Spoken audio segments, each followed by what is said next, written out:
मैं गागर में सागर पत्रिका के लेखक गागर में सागर हिंदी क्लास में आपका हार्दिक स्वागत और अभिनंदन करता हूँ। सर्वप्रथम आपको नव वर्ष मंगल कामना करता हूँ। आज हम लोग हिंदी साहित्य के अंतर्गत जो भी प्रश्न पूछे जाएंगे, आज हम लोग वहां से स्टार्ट करेंगे। साहित्य, सर्वप्रथम साहित्य क्या है, इस पे आज हम लोग चर्चा करेंगे। साहित्य साहित्य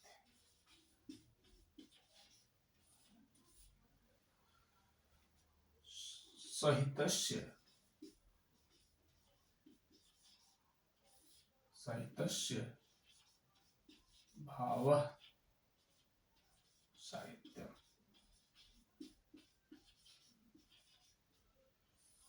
साहित्यस्य भावः साहित्यम् अर्थात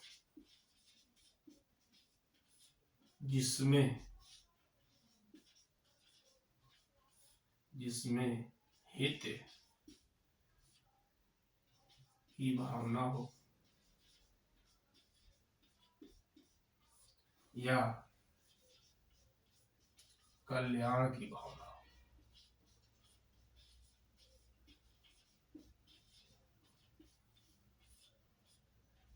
उसे साहित्य कहते हैं।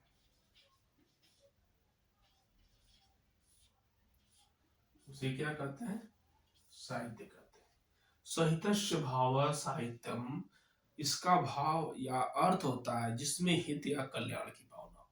जिसमें हित या कल्याण की भावना होती है उसे हम क्या कहते हैं? साहित्य कहते हैं। साहित्य में जो होता है मानव चेतना होती है, मानवीय चेतना निहित होती है साहित्य के अंतर्गत। और साहित्य जो होता है, साहित्य साहित्य समाज का एक आईना होता है। आईना, आईना का मतलब आप समझ रहे हैं? आईना मतलब एक दर्पण होता है, शीशा, जिसमें हम समाज को देखते हैं। जिसमें हम समाज को क्या करते हैं? देखते हैं। जिसमें हम समाज को देखते हैं। कहा जाता है कि साहित्य जो होता है एक समाज का आईना होता है। उसी में हम साहित्य को देखते हैं। जैसे हम दर्पण में अपना मुख देखते हैं, दर्पण एक शीशा होता है, शीशे के अंदर जो हम मुख देखते हैं, उसी तरह एक साहित्य है। साहित्य में ही हम समाज को देखते हैं। ठीक है। तो साहित्य मुंशी प्रेमचंद, महावीर प्रसाद द्विवेदी, महावीर प्रसाद द्विवेदी, महावीर प्रसाद द्विवेदी जो सरस्वती पत्रिका के सरस्वती पत्रिका के यशस्वी संपादक कहे जाते हैं, जो महावीर प्रसाद द्विवेदी, इन्होंने साहित्य की जो डेफिनेशन दिया कि साहित्य समाज का दर्पण, साहित्य समाज का दर्पण। इन्होंने जो परिभाषा दिया कि साहित्य क्या है? समाज का एक दर्पण। मुंशी प्रेमचंद, मुंशी प्रेमचंद जो उपन्यास सम्राट कहे जाते हैं, इनके तमाम उपन्यास उर्दू में आए थे। लेकिन आज इन्होंने जो साहित्य की परिभाषा दिया कि साहित्य जीवन की आलोचना है। जीवन की आलोचना है। साहित्य क्या है? जीवन की आलोचना है। ये जो भी मैं परिभाषा आपको दे रहा हूं, कहीं न कहीं किसी न किसी प्रतियोगी परीक्षा में जरूर पूछे गए हैं कि साहित्य क्या है। जो महावीर प्रसाद द्विवेदी हैं, उन्होंने साहित्य की परिभाषा साहित्य समाज का दर्पण है। ठीक वैसे ही मुंशी प्रेमचंद ने दिया कि साहित्य जीवन की आलोचना। ठीक है। अब एक प्रश्न, जो एक डेफिनेशन और आती है, बालकृष्ण भट्ट,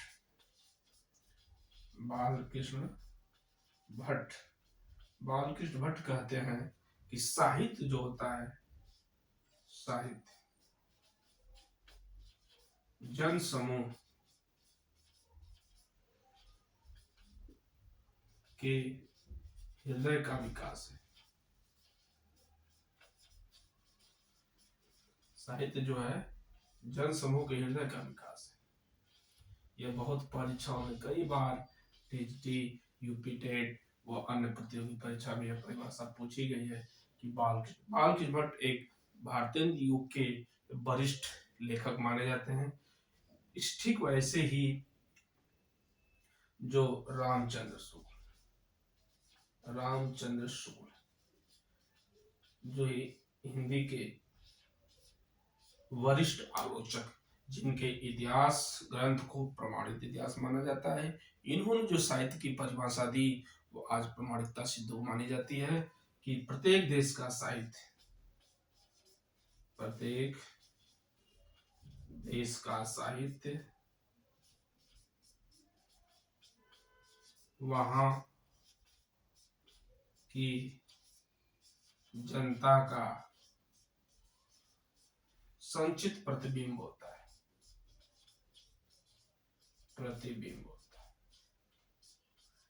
वहां के संचित प्रतिबिंब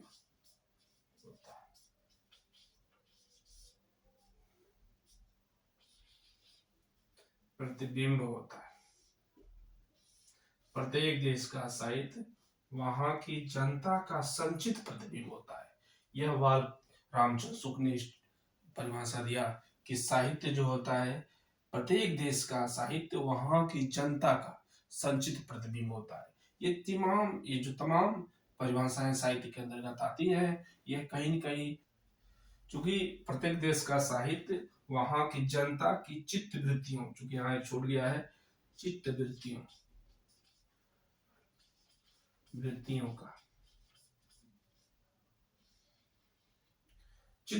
का संचित पर, चूंकि चित्त मन होता है, मन में जो वृत्तियां बनती हैं उस वहां का संचित प्रतिबिंब होता है। प्रतिबिंब होता है, संचित प्रतिबिंब माना जाता है। प्रत्येक देश का साहित्य वहां की जनता का चित्त वृत्तियों का संचित प्रतिबिंब होता है। यह रामचंद्र शुक्ल की बहुत महत्वपूर्ण परिभाषा है जो साहित्य के अंतर्गत। यह आपका साहित्य के अंतर्गत जो परिभाषाएं आपको कहीं न कहीं प्रतियोगी परीक्षा में पूछी जाती हैं, उसका मैंने आपको जिक्र किया कि साहित्य में परिभाषाएं क्या क्या इंपॉर्टेंट है। अब हम आते हैं साहित्य लेखन की तरफ। साहित्य इतिहास लेखन क्या है? अब हमने अभी साहित्य की परिभाषा देखा, अब हम आते हैं साहित्य इतिहास लेखन। साहित्य इतिहास लिखने का सर्वप्रथम प्रयास किसने किया था, इस पे हम आज चर्चा करेंगे। साहित्य इतिहास प्रथम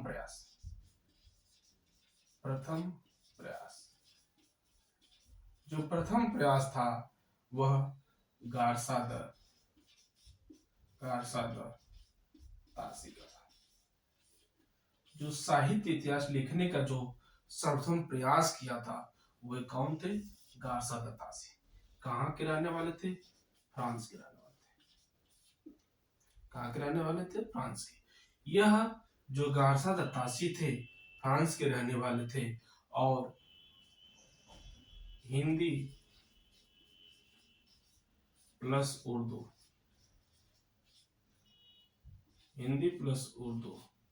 के अध्यापक थे।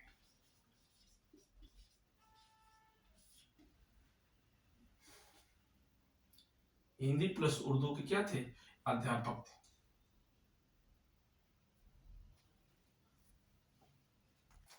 हिंदी चूंकि यह हिंदुस्तानी के अंतर्गत आता है, हिंदुस्तानी, और हिंदुस्तानी के अंतर्गत आपका हिंदी प्लस उर्दू दोनों आता है। ठीक है, तो हिंदुस्तानी। अब गारसादर तासी जो पहला प्रयास किया, उन्होंने जो इतिहास लिखा उस इतिहास का नाम था इस्तवार द ला लिटरेच्यूर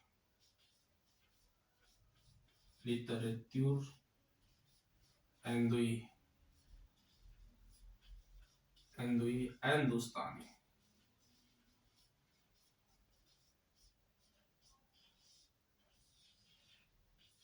इस्तवार दलाल लिटरेतुर हिंदुई हिंदुस्तानी नाम से इन्होंने इतिहास लिखा था। किस नाम से लिखा था? इस्तवार दलाल लिटरेतुर हिंदुई हिंदुस्तानी नाम से इन्होंने इतिहास लिखा था। कौन? गारसा द तासी। जिसमें दो भाग थे। कितने भाग थे? दो भाग। जिसके प्रथम भाग का प्रकाशन 1839 ईस्वी में हुआ था और दूसरे भाग का प्रकाशन 1847 ईस्वी में हुआ। ठीक। यह दो भागों में इतिहास लिखा गया था, जिसके प्रथम भाग का प्रकाशन 1839 ईस्वी में और दूसरे भाग का प्रकाशन 1847 ईस्वी में किया गया था। अब जो महत्वपूर्ण बातें आती है, इसकी भाषा क्या थी? इस प्रश्न की यह भाषा जो साहित्य गारसा द तासी ने लिखा था, उसकी भाषा क्या थी? यह भाषा थी फ्रेंच या फ्रांसीसी। अब यह आपकी भाषा होगी, किस भाषा में इन्होंने इतिहास लिखा था? फ्रेंच। अब प्रश्न ये बनता है कि इस इतिहास में कितने कवियों को रखा गया? तो 738 कवि। कितने कवि रखा गया? 738 कवि, जिसमें 72 कवि हिंदी के रखे गए। इन्होंने 72 कवियों को हिंदी कवियों को 72 कवियों को रखा। और जो सबसे महत्वपूर्ण अब आता है कि जो इतिहास इन्होंने लिखा, उसमें कितने कवियों का हो गया वर्णन? इसमें हिंदी के कवि कितने थे? 72। लेकिन इन्होंने हिंदू और उर्दू, हिंदी प्लस उर्दू कवियों को मिलाकर के 738 कवियों का रखा था। मतलब हिंदी और उर्दू दोनों कवियों को मिक्सचर करके। और जो इतिहास इन्होंने लिखा, उसका वह अल्फाबेट वर्णमाला क्रम से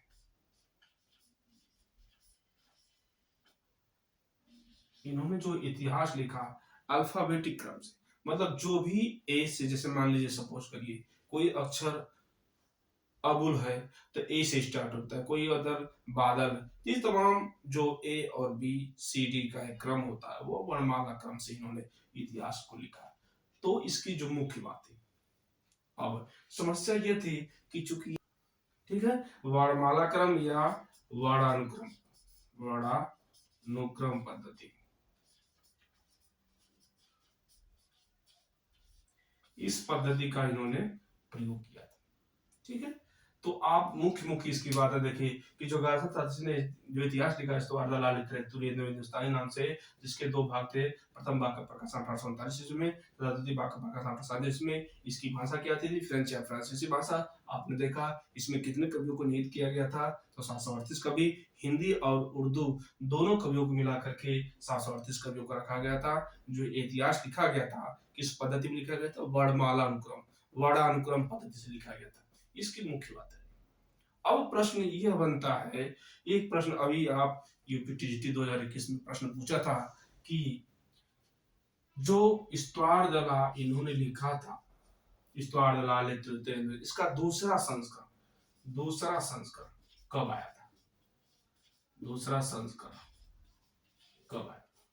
यह प्रश्न अभी यूपीटीजीटी 2021 में पूछा था कि दूसरा संस्करण कब आया था।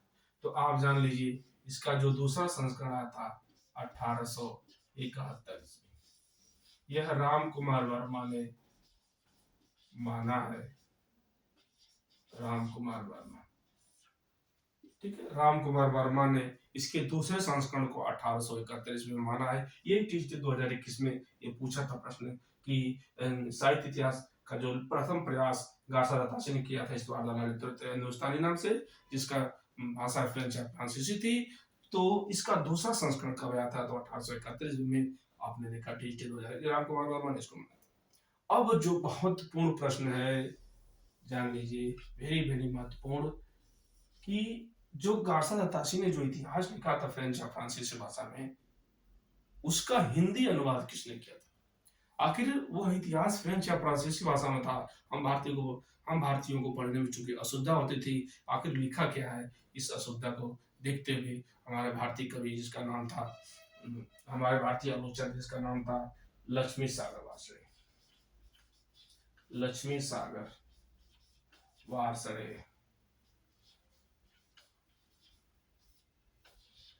वार्ष्णेय ने 1952 ईस्वी में आकर 1952 ईस्वी में आकर इन्होंने इतिहास लिखा जिसका नाम था हिंदुई साहित्य का इतिहास।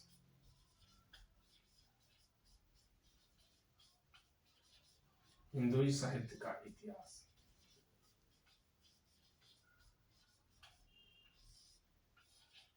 हिंदुई साहित्य का इतिहास नाम से इन्होंने इतिहास लिखा। कब आकर के 1952 ईस्वी में। कौन लिखा? लक्ष्मी सागर वार्ष्णेय। वार्ष्णेय ने आकर के इस इस्तवार दलाल तुरुतुर हिंदुस्तानी का हिंदी में अनुवाद किया। सोच लीजिए 1839 की बात है और ये 1952 में आकर के इसका अनुवाद किया गया जिसका नाम था हिंदुई साहित्य का इतिहास। नाम से किसने किया था? लक्ष्मी सागर वार्ष्णेय। अगर प्रश्न पूछे आपसे कि हिंदी साहित्य का जो प्रथम प्रयास गार्सद ताशी ने किया था किस नाम से? इस्तवार दलाल तुरुतुर हिंदुस्तानी नाम से, उसका हिंदी में अनुवाद किसने किया था? तो ये आप जान लीजिए लक्ष्मी सागर वार्ष्णेय ने कब किया था? 1952 ईस्वी में आकर के हिंदू साहित्य का इतिहास लिखा। ठीक है, अब प्रश्न जो आता है कि आखिर कमियां क्या थी? क्योंकि पहला प्रयास तो इन्होंने किया था, आखिर कमियां क्या थी? इस कमी को कैसे हम समझेंगे? इसमें कमियां थी जिसको नकारा गया, तो कमी क्या थी? नंबर एक पॉइंट थी कमियां। इसकी कमियां क्या थी? इसकी कमी यह थी कि इसमें जो इतिहास लिखा गया, इस कमियां क्या थी? इसमें योगीन प्रवृत्ति का अभाव था। इसमें योगीन प्रवृत्ति का, जिस युग में लिखा गया था इसमें उसका अभाव था। नंबर 2 क्या कमी थी? यह अंग्रेजी के वर्णानुक्रम पद्धति पर लिखा गया था। 3 किसकी क्या थी? इसमें हिंदी प्लस उर्दू के कवियों को आपस में मिला देना। चौथी कमी क्या थी? यह फ्रांस की लाइब्रेरी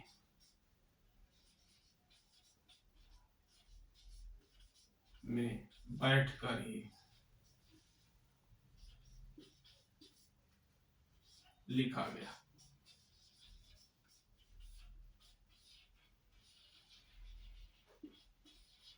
यह फ्रांस की लाइब्रेरी में बैठ करके, क्योंकि जो गार्सद ताशी थे वो भारत आए ही नहीं, वहीं बैठ करके फ्रांस की लाइब्रेरी में ही इन्होंने साहित्य का इतिहास लिख दिया।